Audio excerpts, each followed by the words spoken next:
ಜಮ್ಮು ಕಾಶ್ಮೀರ ಏನಿದೆ ಆ ಮುಂಜಾನೆ ಪಠಾಣಲ್ಲಿ ಇದೀಗ ಸ್ಫೋಟಗೊಂಡಿರುವಂಥದ್ದು. ಜಮ್ಮು ಕಾಶ್ಮೀರದ ಉರಿಯಲು ಕೇಳಿ ಬಂದ ಸ್ಫೋಟದ ಶಬ್ದ ಇದು.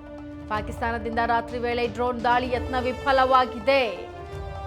ಉರಿಯಲ್ಲೂ ಭಾರತೀಯ ಸೇನೆ ಡ್ರೋನ್ ದಾಳಿ ವಿಫಲಗೊಳಿಸಿದೆ. ಪಾಕ್ ದಾಳಿ ಯತ್ನವನ್ನ ಸೇನಾಪಡೆಗಳು ವಿಫಲಗೊಳಿಸಿವೆ.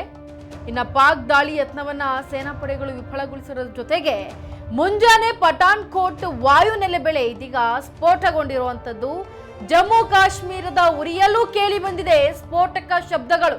ಪಾಕಿಸ್ತಾನದಿಂದ ರಾತ್ರಿ ವೇಳೆ ಡ್ರೋನ್ ದಾಳಿ ಮಾಡುವಂತಹ ಪ್ರಯತ್ನ ಏನಿದೆ ಅದು ವಿಫಲಗೊಂಡಿದೆ.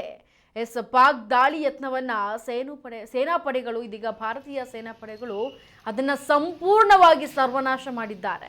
ದೃಶ್ಯಾವಳಿಗಳಲ್ಲಿ ಗಮನಿಸ್ತಾ ಇದ್ದೀರಾ, ಡ್ರೋನ್ನ ಯಾವ ರೀತಿಯಾಗಿ ಅದನ್ನ ಕೆಳಗೆ ಉರುಳಿಸಿದ್ದಾರೆ, ಮಣ್ಪಾಲ್ ಮಾಡಿದ್ದಾರೆ. ಅಂತಹ ಡ್ರೋನ್ಗಳನ್ನು ಎತ್ತಿ ಸೈಡ್ಗೆ ಹಾಕ್ತಿರುವಂತಹ ಕೆಲಸವನ್ನ ಮಾಡ್ತಿದ್ದಾರೆ ಸೇನಾಪಡೆ.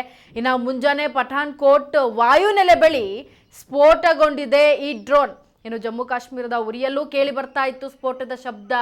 ಹಾಗಾಗಿ ಜನ ಭಯಭೀತರಾಗಿ ಹೊರಗಡೆ ಬರದೆ ಯಾವ ರೀತಿಯಾಗಿ ಎಲ್ಲಿ ಯಾವಾಗ ಅಟ್ಯಾಕ್ ಮಾಡ್ತಾನೆ ಅಂತ ಗೊತ್ತಾಗದೆ ಒಳಗಡೆನೆ ಹೌಸ್ ಕೂತ್ಕೊಳ್ಳುವಂತಹ ಕೆಲಸವಾಗಿದೆ. ಅಲ್ಲಿನ ಜನರ ಒಮ್ಮೆ ಜೀವನವನ್ನು ನೆನೆಸ್ಕೊಂಡ್ರೆ ನಿಜಕ್ಕೂ ಈ ಜೀವನ ಬೇಕಾ ಅಂತ ಅನಿಸುತ್ತೆ ಅಲ್ಲಿ. ಆದರೆ ಅವರಲ್ಲಿ ಆ ಥರ ಬದುಕ್ತಾ ಇದ್ದಾರೆ ಅಂತಂದರೆ ಗ್ರೇಟ್. ಆದರೆ ಯಾಕೆ